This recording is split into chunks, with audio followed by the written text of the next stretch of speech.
This is Sugar Facts. What episode are we on now? So 12. This is episode 12. This is episode 12. Welcome. I can't believe we've made it this far. Just kidding, I can believe it. That's 3 months. This is our first trimester. Is it really? What we thought about names?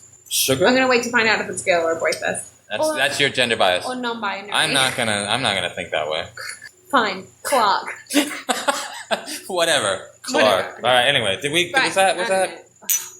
Oh, it smells like tequila. So good. Ugh.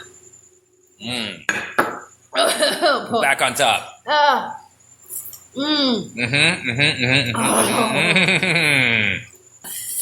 Oh, that felt like it was my first drink ever in my whole life. Oh my god, why was that so hard? I don't know. It wasn't. See, you maybe. You drink tequila for breakfast. I'm just wholesome. I'm just wholesome. I barely drink as much as Okay, let's get into it. Let's get into it. Well. All right, so this is a grasshopper. Delish. What's in it? Creme de cacao, mint syrup, cream, a little bit of vodka. Yum. This looks so good. And then are the chocolates on purpose, or? The chocolates were just a fun little side thing. They're like a little nostalgic. Yeah. Love that. I like those. They're not cheap either. Surprisingly expensive. I'm going to need like 5 more of those. That's fucking good. It just tastes like a mint choc chip ice cream. Here's why I like it, Joe. One reason and one reason only. What? Your favorite ice cream? Mint choc chip. Yeah, me too. Yeah, that's why. That's why we're best friends. We like the same ice cream. Right, what's your sugar fact today? You know what? Why don't you just go ahead and interrupt me? I know you're going to do it. I'm going to have to borrow one of your sugar facts. I'll give you... Oh. I'll just Google it. Just start. It doesn't really matter. You can borrow one of mine. Oh. But just... Here's the point. Yeah. You're not actually saying the sugar fact right now. No, we're doing the skit thing. This is the thing. This is the thing that we do every week. I know it's been People love it. They love it. And if we don't do it, they're going to be pissed. All right? And it never gets old. It never gets old. Okay, so wait. Should I ask you about your sugar fact? Oh, and then you're getting angry about me interrupting? So, Joe. So anyway, tell me what your sugar fact is the point of all of this. Yeah. You're asking me about my sugar fact. Oh, so I do tell my thing now. Yeah, I'm just kind of in the middle of painting right now. I know, but that's why it'll be better if you do it. But I won't tell it very well. Oh, that'll be different. Deserved it. I deserved it. All right, fuck you. Brian, what's your sugar fact? I've got a good one today because... No, I bet you don't. Hey! I'll bring the professor. No, I've got a good one. I've got a really good one. Okay, well, I've before got a you great get one. to it... No. Oh, yeah, okay. Here we go. Here we go. So... How did I not see that coming? All right, so this is my sugar fact. Oh, you know what? So, what? I'm so sorry. The mouse, the bird, and the sausage. This is, it's dark, it's psychedelic, and it's grim. That was a pun.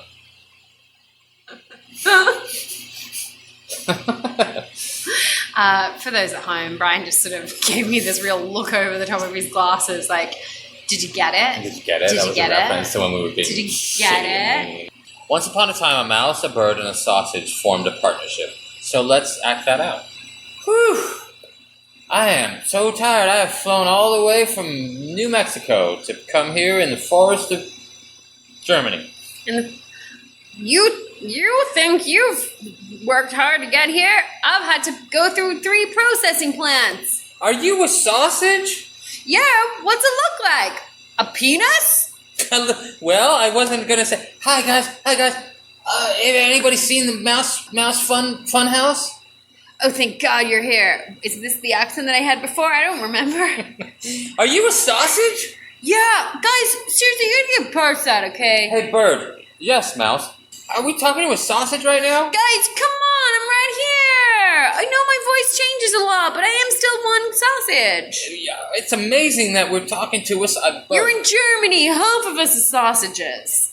I've got an idea. What bird? What's your idea? Why don't we form a partnership? Wait, now the bird sounds like that? Yeah. I feel it just occurred to me Forget what that the sausage sounds like. Yeah, it doesn't matter. I've got an idea. I just don't. I feel like I know who I am. What's your motivation? Yeah, I don't know As what a my motivation is. You're just. This is your motivation. Point through the forest. You've escaped. Maybe you've escaped. I don't know. I wish I could do a German accent. Yeah. I'm a bird from Upper Estonia. Okay. And I'm a mouse from Lower Estonia. And I'm a sausage from America. Fuck it. That's my Oh, yeah, that's motivation. good. I propose we form a partnership. What kind of partnership, say? I feel My like God. we are three independent beings converging in a forest. Let's partner up and see what fate has for us. Insane. Okay. Sausage doesn't even have a voice until the end. Dude, that was literally the first sentence. Okay, of the yeah. entire thing. You're right. Once upon a time, a bird, a mouse, and a sausage formed a partnership.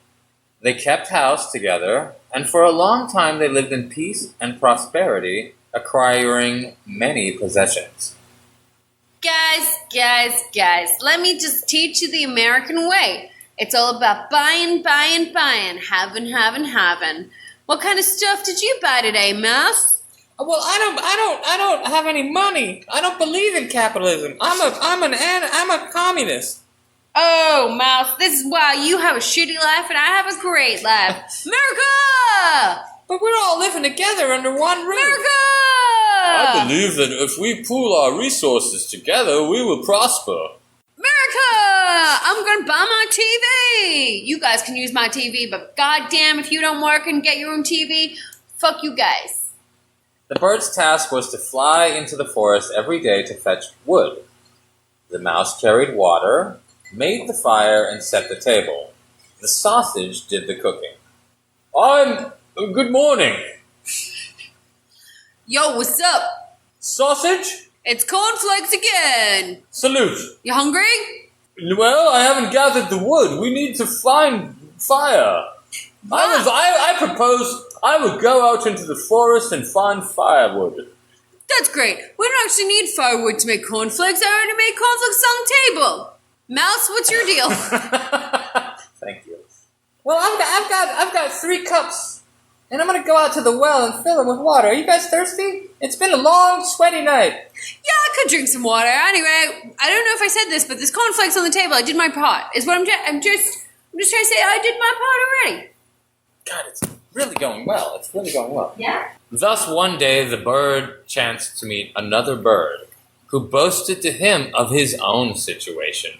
This bird criticized him for working hard while the other 2 enjoyed themselves at home. I'm flying through the forest, gathering wood. Yo, Hey, bird, Yeah. are you another bird? yeah, man. What's going on? Well, I've formed a collective with a mouse and a sausage. You're a fool. Don't you know that what I collect, I eat, and what I gather, I enjoy? You're just doing all the work while the sausage stays at home. That sounds like a sad and lonely existence. No, man. I just get to enjoy my life. What do you mean? What is this word, enjoy? It's called pleasure, you idiot. All I do is fly, eat. I don't have to look after nobody but me. So after the mouse made the fire and carried the water, she could sit in the parlor and rest until it was time for her to set the table. The sausage had only to stay by the pot watching the food cook. When mealtime approached, the sausage would slither through the porridge or the vegetables, and thus everything was greased and salted and ready to eat. Ah, weird. Yeah. The bird would bring his load of wood home. They would eat their meal and then sleep soundly until the next morning. It was a great life, except the bird was discontented. Wakey, motherfuckers! Hi, sausage. Are you thirsty? Off you go, mouse. I'm parched. That was a sweaty night. Yeah. Well, why are our nights so sweaty? Probably because bird collects so much fucking firewood. We just got the fire burning all night. Jesus Christ. Where is Bird? He left early in the morning to get firewood, I believe. Yeah, so he fucking should. I want another sweaty night tonight. Okay, I'll get water. Good. Hello, my friends. This has been a long day. The sun is sinking, and I have returned from gathering wood. About time. I've been waiting by the stove all day. I want to eat this shit. Apologies, sausage. All right, put the fire and the firewood in the firewood section. And Is it possible I could rest my wings, my tired, weary... It's time to eat. Oh, put very the well. firewood away. Let's roll. Very well. Oh, very well. Gosh, this is a pleasant life. Yeah, right, like that. Insane. like that. I don't have a character. You're doing great. Right. You're the sausage. You're the cheeky little sausage. Yeah, I just feel like I started swearing. I didn't swear in any of the other scenes. That. I like it, though. You're a sausage. You're meant to swear. Right. You're ground up fucking pig snouts. Yeah, all right. You know, you come from a broken home. The next day, because of his friend's advice, the bird's friend, the bird refused to go to the forest, saying that he had been their servant long enough. He was no longer going to be a fool for them. Everyone should try a different task for a change. The mouse and the sausage argued against this, but the bird was smarter and he insisted that they give it a try. The sausage was to fetch wood, the mouse became the cook, and the bird was to carry water. And so we dissolve into our scene. My friends, I think that the separation of work here is inequitable, and I propose a change. What? But I just finished the cornflakes. Cornflakes are not the problem here, sausage. I'm no longer going to go out and gather wood. Fuck that. How else are we supposed to have our hot, sweaty nights? Well, wood will be gathered, but it is you and not I that will gather the wood, sausage. Oh, hell no. You do that. Fine. And what do I do? Oh, do you want me to be the cook? I'll be the cook. Yes, and I shall carry the water. This sounds like it's gonna blow up in our faces, friends. Everything in its own time, and change is as change does, and sweat is sweat.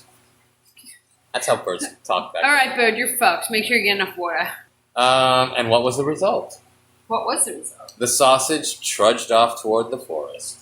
All right, guys, off I go. Wish me luck. This is mental. The bird made the fire. I am tending the fire. I do not have wood yet, so my job is quite easy right now. And the mouse put on the pot and waited for the sausage to return with wood for the next day. I'm going to just set this pot on the stove, and when the wood comes, I'll do my part. However, the sausage stayed out so long that the other two feared that something bad had happened. Do you think something's happened to the sausage? It has been quite some time. I'm starting to miss his slippery little weird face. I'm sure everything will work out just fine. But I will fly off and see if I can find him. A short distance away, he came upon a dog. The bird flew off, came upon a dog that had seized the sausage as free booty. B-O-T-T. B-O-O-T. And was making off with her. Help! Help! Fuck this! This is why I never want to leave the house! Unhand my sausage, dog! By what right do you put this sausage in your mouth and run through the forest freely? But it was just lying right here. I just thought it was free game. Nice. This is great. This is such a great detail. The bird complained bitterly to the dog about this brazen abduction, but the dog claimed that he had discovered forged letters on the sausage, and that the sausage would thus. This is seriously a fable? Yeah, and that the sausage would thus have to forfeit her life to him. Because of the the sausage was carrying these letters, see? So I just, you know what? She's just gonna have to come with me because of the letters. It makes sense in my mind. Letters? This sausage has no hands. How could this sausage write a letter, let alone stamp them and address them? And go to the post office. There isn't a post office for 1,000 miles.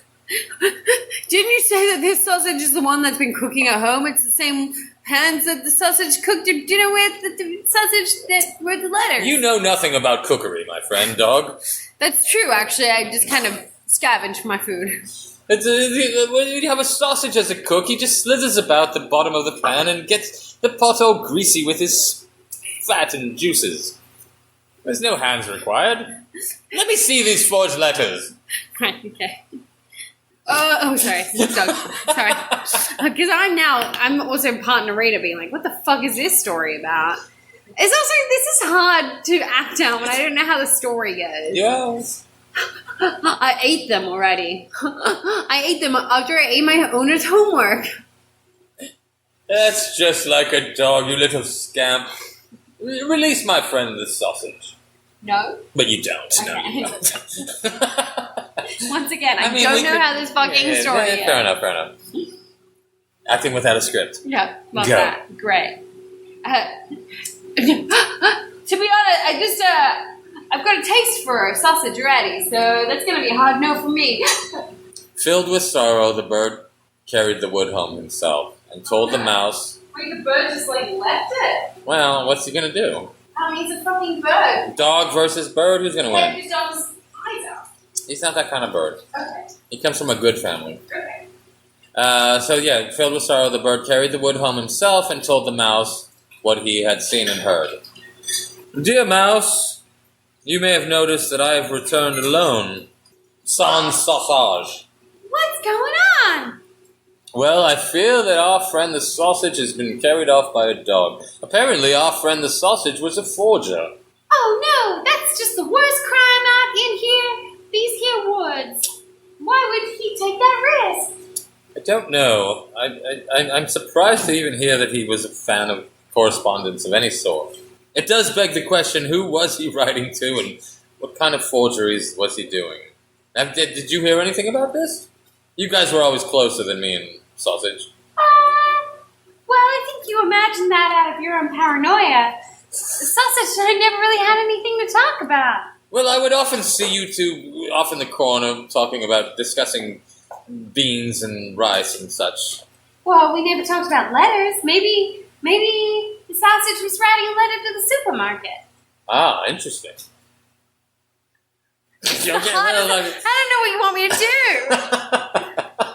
I feel like I'm being set up to fail here. No, not at all. They were very sad, but were determined to stay together and make the best of it. Well, Wow, I Mouse. can't believe that they've gotten over the sausage thing so fast. To be honest, Sausage was kind of a dick. I never really quite got where he was coming from. You know what I mean? His perspective was always a little bit off. That's because he was a sausage. He didn't see the world in the same way as us. We're animals. We're living beings. He's literally a food. He's food, yeah. Well, I don't even know why we ever teamed up with this. He always knew, I think, that come winter we'd probably eat him. I wondered this whole time if we were just hallucinating the fact that he could talk. Did you ever see his mouth move? Only when I was really hungry. The bird set the table while the mouse prepared the food. She, the mouse, jumped into the pot, as the sausage had always done, Oh no. in order to slither and weave in and about the vegetables and grease them. But before she reached the middle, her hair and skin were scalded off and this she is so perished. gross. Well, it's your scene. This is your big scene. This is your big monologue. What the fuck is You didn't that? even eat your dinner. I'm getting into it. What are you doing? Just checking out the situation. I get restless. You're really getting ready. Why are you packing everything up? Just tidying. Jesus Christ. We have to have this conversation again. I'm just tidying. All right, you got a I big. need This to is do your stuff big with my death scene. hands. This is your big death scene.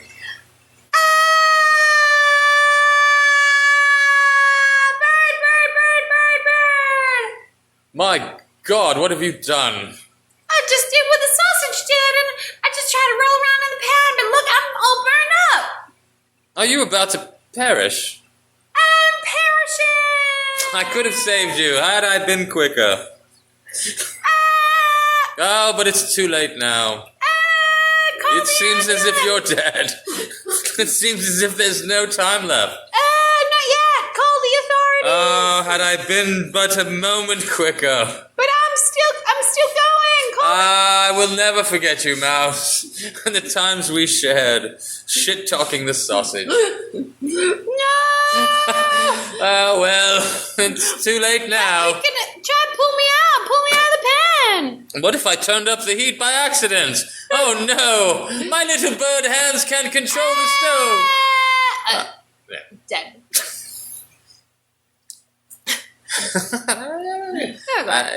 When the bird wanted to eat, no cook was there. Oh no, so the bird kind of... Besides himself, he threw the wood this way and that, called out, looked everywhere, but no cook was to be found. Well, but he knows the mouse is dead. He's a bird. Because of his carelessness, the scattered wood caught fire, and the entire house was soon aflame. The bird rushed to fetch water, but there was none. But the bucket fell into the well, carrying him with it, and he drowned. Oh. There you go. And the moral of the story, teamwork. Well, I mean, I think the moral of the story is, like, just stick to your lane. Yeah, you're right. You know, don't ever dream for a different life for yourself. Just whatever fate gives you, bear up under that burden and just do it to the end of time. Yeah, I agree with that. Yeah, don't ever try to make a change. Don't ever try to better yourself. No. Mix things up. No. That's how you end up at the bottom of a well. Apparently. Or burned in a sausage pot. I found this fairy tale from Norway, which I thought was a bit different. It's kind of like I'll tell you the story. Okay. I'll tell you the story of Tatterhood. Have you heard of the story of Tatterhood? Oh. So the story is this. So there's a king and queen, and they have a happy marriage. They're doing all right. The king's happy, but the queen is very, very sad. Uh-oh, what she says that because they don't have any children. Okay. So she's just crying all the time. She's like, this is fine, but, like, you know, I just really want a child to, like, add to our lives. And the king's kind of like, baby, I think you're just it's hormones. And she's like, fuck you, give me a baby. But they can't have a baby. Oh, they can't have a baby. Well, they're trying and trying for years and years and years, but there's no babies in the palace. Whose fault is it? Normally in those old school situations, it is the king's. I think it is. Yeah, it is. It's a sperm. Oh, yeah? I thought that was usually the woman's fault, and they were like, oh, because you looked at a toad. Right, okay, yeah. I'm just saying from a scientific perspective. But again, this is Norway. They were pretty progressive, so... It's, you know what? They've probably even gone beyond fault. They've just gone... C'est la vie. Right. Well, we're in this together. Why assign blame? What's that going to solve? How is that going to contribute to our happiness? Right. So, but she's still pretty sad. Anyway, so the queen is so sad that eventually the king just suggests something, you know, actually pretty practical. What do you think? Take another level. What do you think? Yeah, exactly. What do you think he suggested? I think he said, go out in the forest and the first wild animal you see, you mate with that animal and that'll be our baby. Right. Actually, he just said, actually, in the kingdom, there's quite a lot of orphans. Why don't we just adopt an orphan? There's that option. So that's what they do. They adopt an orphan girl. That's nice. And she just becomes very Norwegian. Very Norwegian. And she just becomes the apple of the queen's eye. That's nice. So this is not a wicked stepmother. No. She's just like, she loves... Is it going to turn into like an evil orphan thing? Is she going to kill them? Wait and see. Oh, shit. So the queen just loves her daughter. She's the most precious thing ever to her. And one day, the princess is playing outside in the kingdom, like in the palace grounds. Yeah. And a beggar's daughter comes up to her and they start playing together. And the queen is just always watching. She's always hovering and she's watching from a window. And she goes, oh, not my daughter. No royal daughter of mine is going to play with a beggar's daughter. And so she comes down and goes to sort of cast away the beggar's daughter. Yeah. To which the beggar's daughter replies, if you knew what my mum could do, you wouldn't be doing this. You wouldn't be kicking me out of the palace grounds, which is actually pretty sassy. Sure. She's a sassy little girl. Like that. The queen goes, why? What can your mum do? And the little girl says, well, she can help you have a child. She can help you fall pregnant with a baby. She already has a child. I hope she didn't take that. And then she says, oh my God, like, that's amazing. Who's your mom? I'm going to get your mom. Like, I'm going to invite her over now. Who is she? And the little girl goes, I will tell you, but first you need to know that there's a cost. My mum doesn't just do magic. Yeah. My mum doesn't just do magic on her own. Like, you have to pay the price. Sure. And so the queen goes, okay, whatever it takes. She wants a baby so bad. And she looks over at the little adopted daughter and she goes, what do I have to do? And sort of looks at the little daughter thinking, child sacrifice. The mother? The queen. So the queen looks at her adopted daughter and she's like, I'll do anything. with like a gleam in her eye. And if you want to suggest that I sacrifice this chick over here. Yeah, but I'll do it because I want to have a baby. And the little girl, the orphan, like the child of the beggar, the daughter of the beggar just goes, no, that's insane. You just have to give my mum lots of alcohol and she'll do it. No way, really? Yeah. That's awesome. So the beggar lady comes over to the palace, is invited to the palace, comes over to the palace, and the queen gives her like drinks and drinks and drinks, and they're just hanging out, they're just boozing away until eventually the beggar woman's eyes start sort of drooping a little bit. She's clearly feeling it a little bit, and the queen goes, okay, here's my chance. And after a little bit more prodding and a little bit more prying, she eventually convinces the beggar woman to tell her how to have a baby, what the secret is, what the magic spell is, what does she have to do. Right. And so the beggar woman says, okay, tonight, when you go to bed, wash yourself with 2 buckets of water and then splush that water out underneath your bed on the floor. Both buckets. Just empty them out on the bed underneath on the floor. Mm-hmm. And in the morning when you wake up, there'll be 2 flowers, one beautiful flower and one ugly flower. Eat the beautiful flower and you will have a child. And so the queen does what she says. She washes herself with 2 buckets and then she splashes empties the buckets out underneath the bed and then goes to sleep. And the next morning she wakes up and looks under the bed straight away, and the beggar woman was right. There's a beautiful flower just sparkling in the sun. It smells amazing. Its petals are perfectly shaped. And then right next to it is like this ugly, ugly flower. It's like dark colors. It's kind of munted and bent over. Some of its like petals are already dropping off. And the queen is stoked. She's like, oh my God, it worked. So she goes, she eats the beautiful flower. And she's like, oh, yum. Like, this is so good. It's so delicious. And then she looks at the second flower and she goes, well, if eating one flower is going to give me one baby, well, I'm going to eat the second flower. She gets greedy. Right. And so she eats the second flower. It tastes gross. It tastes like an old apple, like a bruised, old, dusty apple. But worse than that, has like this disgusting aftertaste in her mouth. Right. But she eats it anyway. Fast forward 9 months. And the queen is pregnant, very pregnant, and is lying on a bed giving birth. And she's in labor and she's pushing and she's pushing and she's pushing until eventually charging out from the birth canal comes a tiny little baby riding a goat.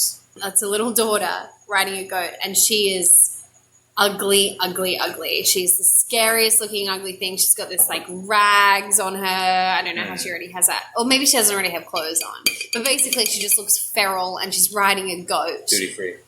Yeah. And she's carrying a wooden spoon.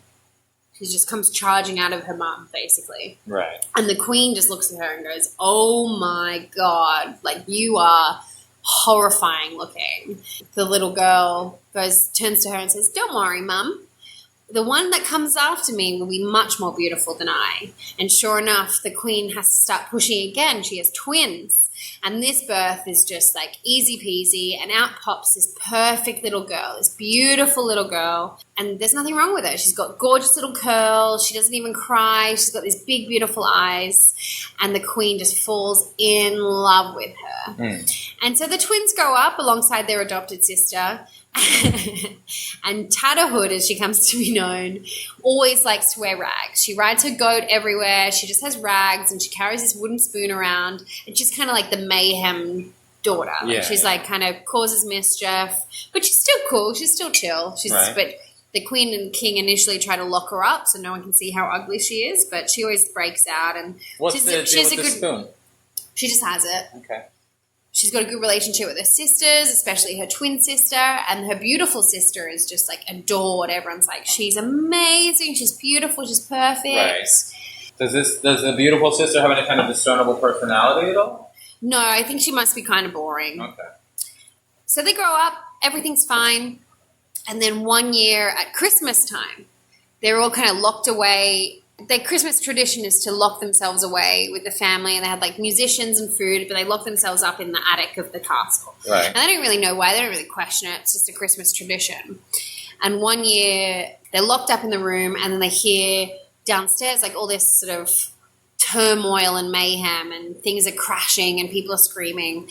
And Tatterhood just looks to her mum and dad and goes, what's going on down there? And the queen says, oh, look, don't worry about it. Like, don't worry about it.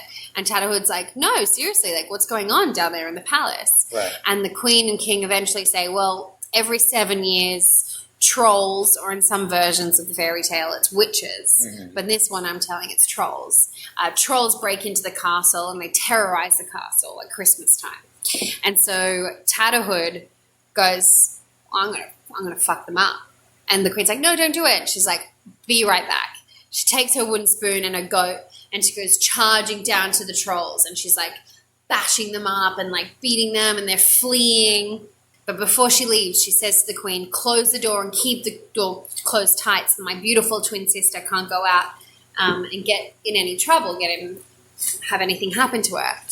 And so while Tatterhood is downstairs fighting the trolls, her beautiful twin sister manages to sneak out of the room because she wants to know what's going on as well. And in the corridor is a troll lying in wait. And the troll takes one look at the beautiful princess and just casts a spell and cuts off the princess's head and replaces it with a calf's head, like a cow's head. Yeah. And then Tatterhood comes back upstairs from killing all the trolls downstairs. And then she goes, oh, shit. Like, what happened to my sister? And the queen's losing her mind because her beautiful daughter now looks like a calf. And Tatterhood goes, like, and by this stage, all the trolls have run away. They've all run off back to their lair. Tatterhood saved the day, and they've all run back to their island. And so everyone's devastated because now the beautiful princess has, like, a calf head. So what Tatterhood says to her mum and father, and she says, just give me a boat and I'm going to sail away with my beautiful sister and I'm going to solve this. I'm going to go to the troll's lair and I'm going to demand that they replace her head with her original beautiful face. Are you following? Or? I am. Yeah. Okay. And so the king and queen are like, what? You've never left the castle before? What are you doing? And Tatterhood's like, fuck you. Give me the boat. I'm going. And so they give her the boat and she sets sail. She sets sail with her sister, her calf head sister, and she finds the lair of the trolls. Another fight scene. Tatterhood's on the goat. She's got the wooden spoon. She's beating up all the trolls. And then she finds the beautiful head of her sister hanging up in the troll lair, grabs it, runs away, and then pops off her sister's calf head and replaces it with her beautiful head. So now her sister is her beautiful sister again. It's a fairy tale. I don't know. This makes sense medically back in the day. I'm sure that's how this it was used all to work. possible. That's how it works. It's kind of like Barbies. You can pop heads off and put heads back on. Yeah. It's exactly like that. That's how it used to work in old Norway. They actually lost a lot of their medical knowledge. Because of World War II. Is that what happened? That's what happened. Oh, yeah. The Fucking Nazis. Man. Yeah, Like fucking Nazis. I know we don't like the Nazis for some other reasons. That's another reason. It wasn't just the But it main wasn't thing. just the thing that you and I are thinking about. Yeah, it was other things as well. It was also the other fucking thing. Yeah. Dicks. God, they're the worst. So she saved her sister. The story's not over, by the way. She saved her sister. She took off her sister's calf head and replaced it with, this is the bit you were going to interject, and replaced it all right, go on. with her sister's What normal happened to her beautiful head? face. What? Tatterhood? Yeah. Nothing ever happened to Tatterhood. She defeated the trolls. I love that. She's still ugly. What happened to ugly? I mean, what happened to her? What happened to her? The original head of the sister. The trolls took it. Where is it? At the troll lair. So that's why Tatterhood took the boat. Tatterhood took the boat. She took her princess sister. Yeah. She sailed towards the lair of the trolls, defeated the trolls, took the beautiful head back. Oh, took the head back. Took the head back to her sister. That's the part I was honestly confused. Took the head back about. to her sister on the boat. Head. I thought there was another head, like a previous victim's head. No. Same head. Okay. And took the beautiful head back to the boat where her sister was. I don't have another ass. I told you. And replaces her sister. Sister's beautiful again, is the point. Anyway, they're sailing and sailing and sailing, and then they run out of wind. Yeah. And they have to, drift. They're cast adrift and, fuck, what's going to go on? Until they eventually, arrive stranded on this other kingdom. What was that kingdom? I don't know the name of that kingdom. But basically, the king's men come down to the boat stranded on the beach. And Tatterhood's just on the deck of the boat, just riding her goat around. Like every time in all these stories, Tatterhood is just riding this goat, waving. It's amazing. Did the goat have a name? Waving her wooden spoon weapon. No, I don't know the goat's name. And she's just like living it up, basically. And see what you're doing here. And the king's men are like, is there anyone else here on this boat with you? And she goes, yeah, my beautiful princess sister, but no one's allowed to see her unless the king comes here himself. Yeah.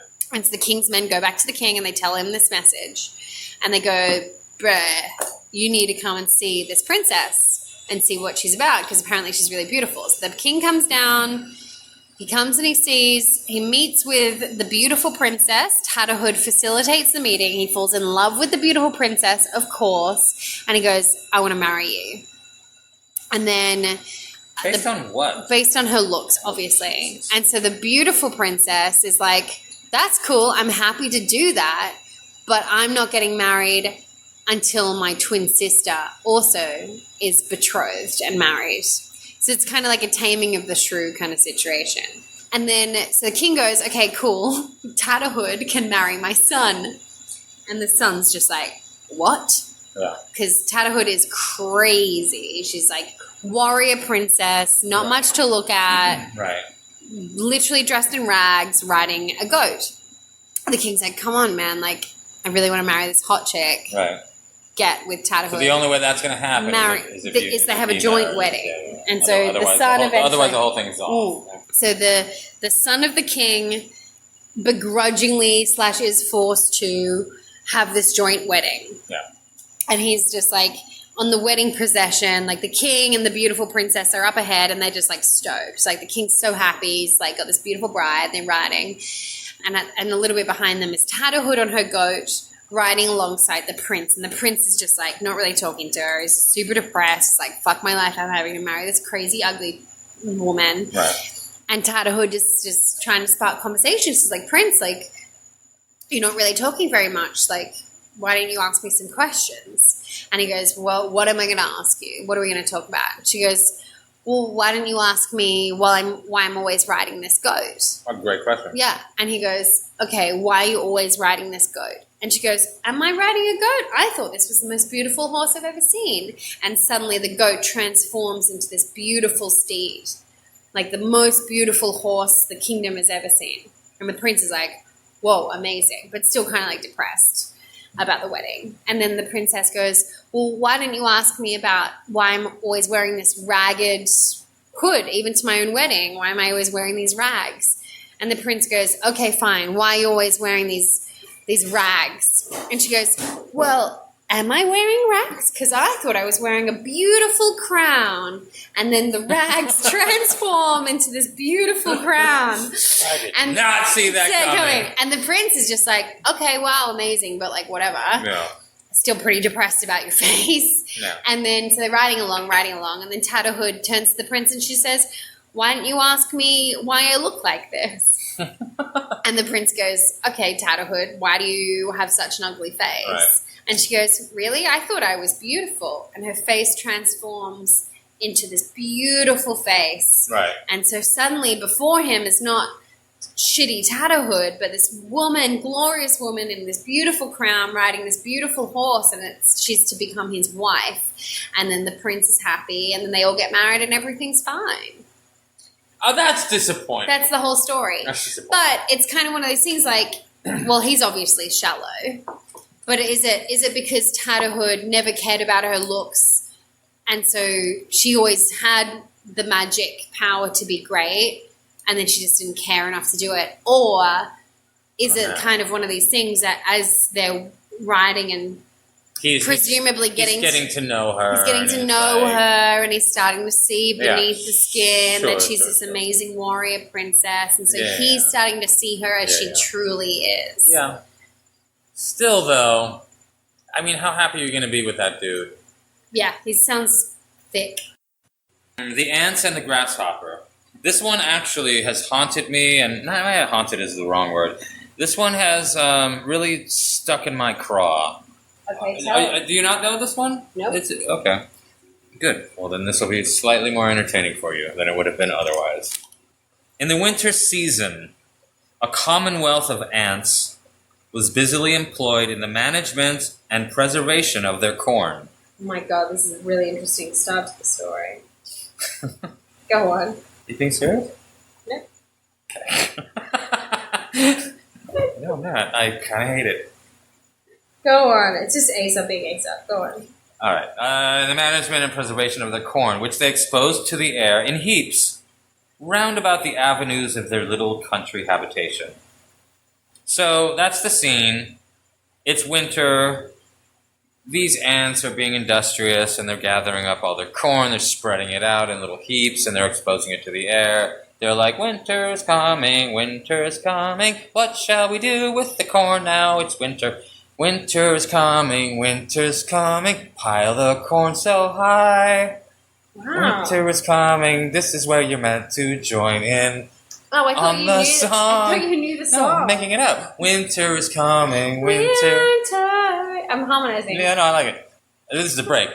Winter's coming, and we don't want to be hungry like last year. Last year was a bad year, the worst we'd ever seen. We didn't have enough corn to even feed our queen. We're so excited when something my rhymes. God. Oh my god, am I possessed by fucking angels? Sorry, was I just possessed by the heavens? Classic case of hubris just there from Fucking you. great way to ruin the song, too. What? The two of us just looking at each other like, Oh my did god! you hear that? It rhymed. Alright, so, a grasshopper who chanced to outlive the summer and was ready to starve with cold and hunger, approached them with great humility and begged that they would relieve his necessity with 1 grain of wheat or rye. Okay? Mm-hmm. So there's the ants, and they're like, we are building corn, we are fighting the winter with our industriousness, we are saving up, this is a more military version. Yeah. This is more chant. Yeah, we are ants and we will survive, we are ants and you will die. Ants are dark. Got it. Yeah, God, they get to the point. They get it, yeah. And then this grasshopper's like, shivering, and it's like, oh my god, Give me a little bit is of there, corn. can I just have like 1 grain of wheat or rye? Yeah. One of the ants asked him how he had disposed of his time in summer, that he had not taken pains and laid in a stock as they had done. So it's like, okay, dude, you coming up here begging for some rye? What'd you do all summer? What'd you do all summer? Did you lay in stock? Did you come up with a nifty little ant chant? What were you doing? How come why are you so hungry? Why are you coming to us with this problem? Alas, gentlemen, says the grasshopper, I passed away the time merrily and pleasantly in drinking, singing, and dancing, and never once thought of winter. Why should we help you? The ants replied. If that be the case, replied the ant, laughing, all I have to say is that they who drink, sing, and dance in summer must starve in the winter. No wonder this haunted you. And the grasshopper died. No wonder this haunted Isn't that you. fucked up? Now here's the thing. Okay, you say what you're gonna say. Well, I just know this haunted you because we're the grasshopper. Yeah. Yeah, that's all I have to say. You and I are the grasshopper. Yeah, but check this out. Because I always felt guilty. I always felt like those shitty little ants judging me. But you know what? They're right. I should have been saving up for the fucking winter. But here is where it all turns around. How long do you think a grasshopper lives? A year? 2 months. Oh. He never thought he was going to live through the summer. He thought he was. Wait, he is was that part of the fable? Or no. This is new information. This is new information that I just received from the interwebs. Okay. Grasshoppers only live fucking 2 months, man. So he was born in like June, and he's like, Life is a journey. Life is beautiful. The sun is shining. Come on, let's try to make this one good. The sun is shining. The grass is green. And I'm hopping around. Hopping. Hopping around in the sun, in the sky, in the grass. Hoppity, hoppity, hoppity, hop. Everything I know is summer. Summer is never ending. Why would I even mention ending? Shit. Right, yeah, so he's just like, this is existence, this is life, it's warm, the dew on the grass in the morning, you know, the birds flying somewhere in the afternoon, the stars at night. What a wonderful existence this is. This particular grasshopper then lives longer than other grasshoppers. Yeah. And it's winter, and he's like, I didn't know this was gonna fucking happen. Yeah. Nobody fucking mentioned this. I didn't have like a team of underground queen to tell me what to do. Exactly. Whatever. Do you think grasshoppers only live 2 months because they don't plan for the winter? Maybe I might have something to do with it. Do you think they all just died because of poor planning? They could live longer. No. I don't think so. I think they're just summer creatures. Okay. They're just summer creatures. Sorry, if grasshoppers only last 2 months... Yeah, let's hear it. Who's there laying the eggs the other 10 months of the year? I think what they do is they inject them into this subsoil over the winter, and then when it warms up again, the eggs pop out. That's rad. I don't know. I mean, you don't know. It could be. Okay. They only live 2 months. I just don't understand the birth process of grasshoppers. Okay, maybe it's like this. Maybe you got your summer grasshoppers and your winter grasshoppers and your fall. You know what I mean? Maybe it's that. Well, he might have been a winter grasshopper. No. He was clearly a summer. He was a summer grasshopper. I just feel like grasshoppers could live longer if they just did a bit more planning. Okay. I don't think that's what... That's my takeaway. Jesus Christ. You know what? Is the guilt back? No, it's not, because I cracked the fucking code. The grasshopper didn't know that he was going to live that long. And so when winter came and these little fucking self-righteous ants were like, they couldn't even give him one fucking grain of wheat. Yeah, it's not really a fable about charity and living in community. No, and it's just this like snooty little like, oh, you should have worked harder. Oh. But you know what, the capitalism. Well, there's a couple more layers to this. Are you familiar with Leo Leone? I think Leo Leone was his name. He's a great children's book writer, illustrator. Oh, cool. Yeah, he does the ones, you've probably seen them. They're like, he didn't do The Hungry Caterpillar. You know The Hungry Caterpillar? He did do The He did not. Fuck me. Are we doing the same thing as the video?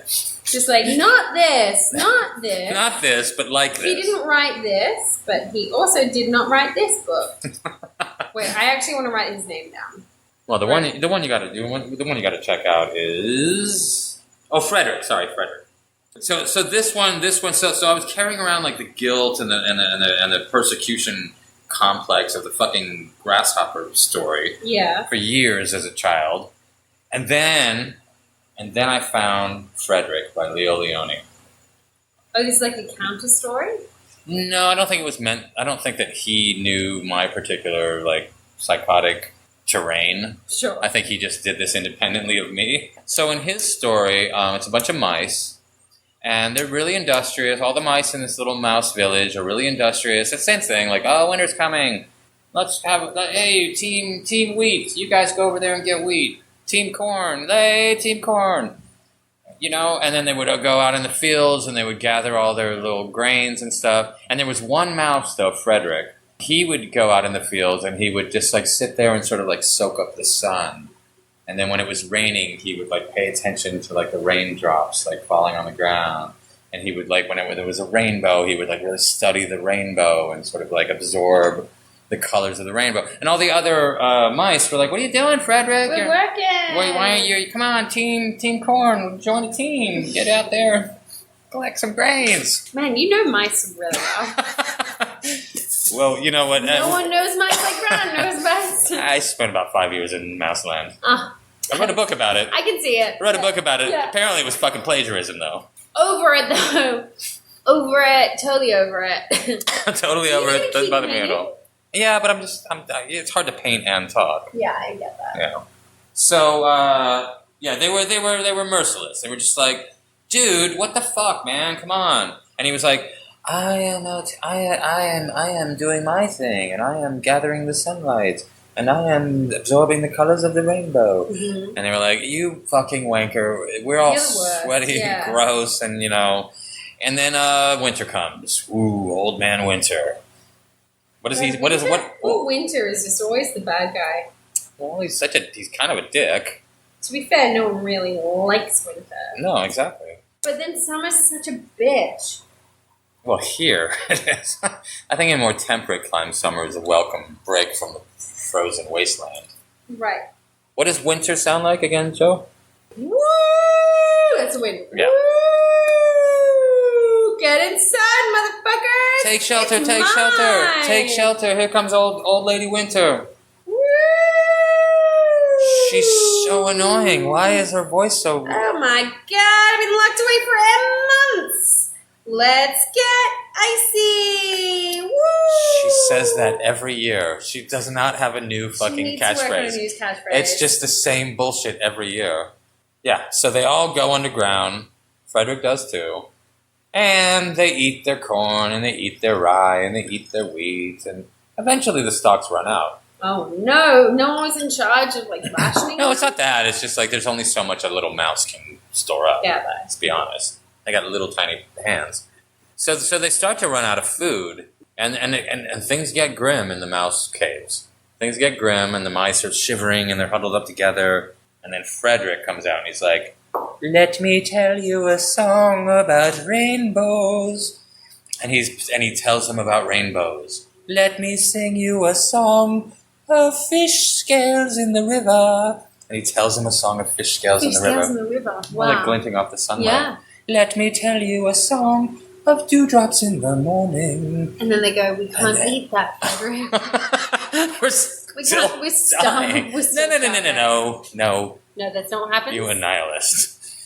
No, they get sustenance from that, and that sees them through the last phase of winter. And then they're like, "Hey, Frederick, Can you just pipe down? you're all right. You're all right, Frederick. Frederick. You saved us."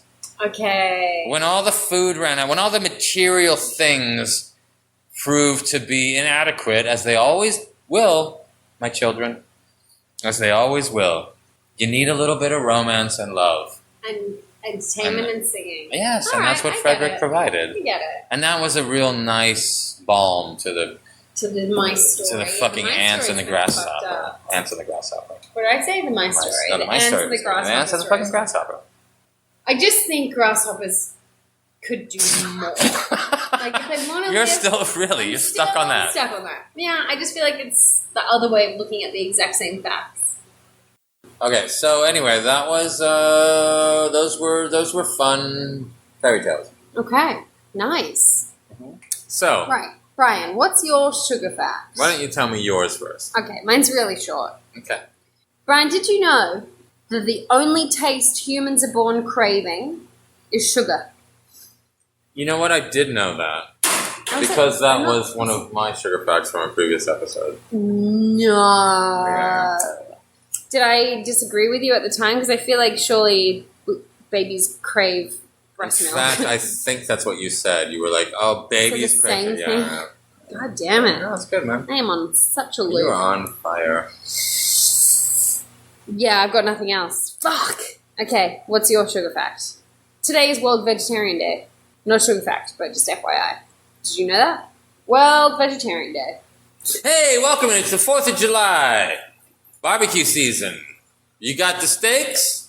Jimmy? Yeah, boy! Cool. I got the steaks. I got the grit. Costco's on sale. I got 4 steaks. Look at them fat, juicy steaks. Oh, boy, was this from a cow or from a monster? I don't know. You know what's fun? Is when it's vegetarian day and we barbecue some fat fucking steaks. That's what I like. Fuck those motherfuckers, Fuck those man. motherfucking vegetarians. Hit 'em. Shoot. Eat. Kill. Well, hold on there. Hold on, Jimmy. I got the steaks. I got the grill. I got the coals. You got the lighter fluid? No, Jimmy, I forgot. God damn it, Jimmy! fucking year? Was it my job this year again? It's always your job. You're Jimmy Lighter Fluid. But why do you keep calling me that if I keep fucking forgetting it? Well, damn it. What are we going to do? Don't worry. I got some sugar. That's right, sugar. What? Well, here's a trick I learned in Nam. Are you telling me that sugar can be used as a replacement for lighter fuel? Absolutely, I'm telling you that. What you do is, well, you just look. I just sprinkle, sugar over coals, and then you just light it. Oh my god, that's why they call you Matty Sugar Boy. They do call me that. They do call me that. I don't love it, but they do call me that. Anyway, look.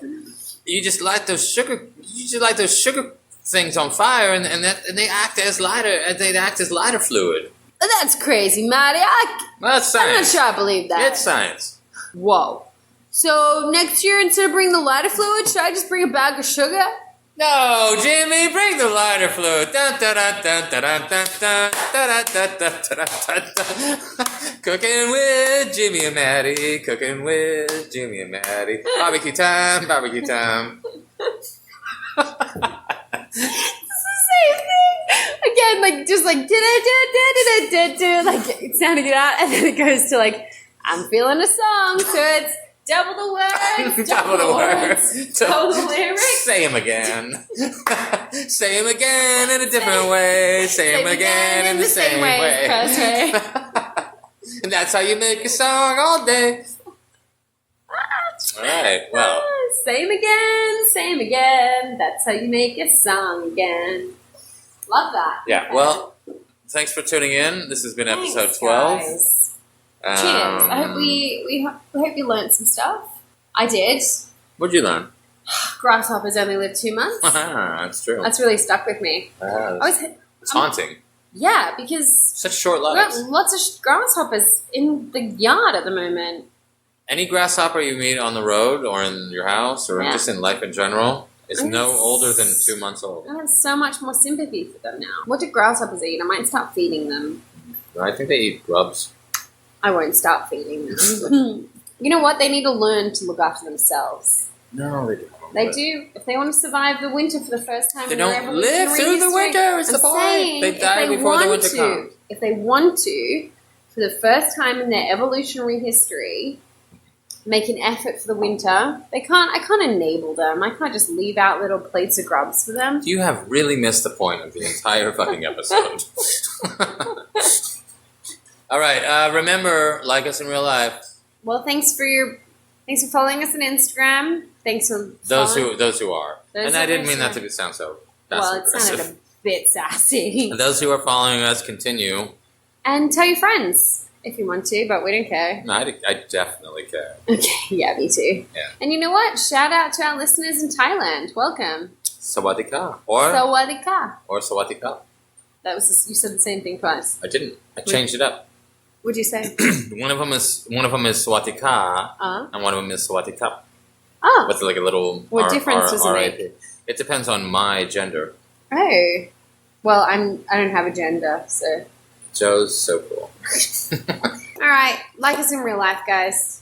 We gotta end on a better note than that. That's bullshit. I'm mad about it. Yeah. Max, please, goddamn, cut anything I just said out. Yeah. Sawadika.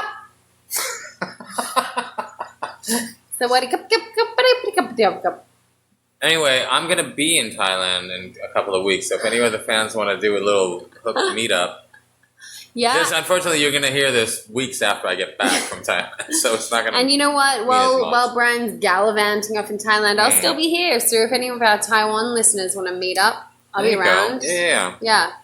Check it out. Hit us up. Free eggs. Why do I have to keep giving away free things to people just to be our friends? That's how you make friends. That's what Mom always said. Like it's in real life, guys. Mom always gave me a big bag of eggs, and she sent me out into the neighborhood, and she said, Brian, you go out and make some friends. And then I would walk out with my bag of eggs, and I'd be like, hard-boiled, soft-boiled, non-boiled. Brian really needs this, guys. So if you could just like us in real life, that would be ideal. All right. Well, episode 12. in the Brian, bag. do you have anything else to say to them? No. To them, to our listeners? No, I don't.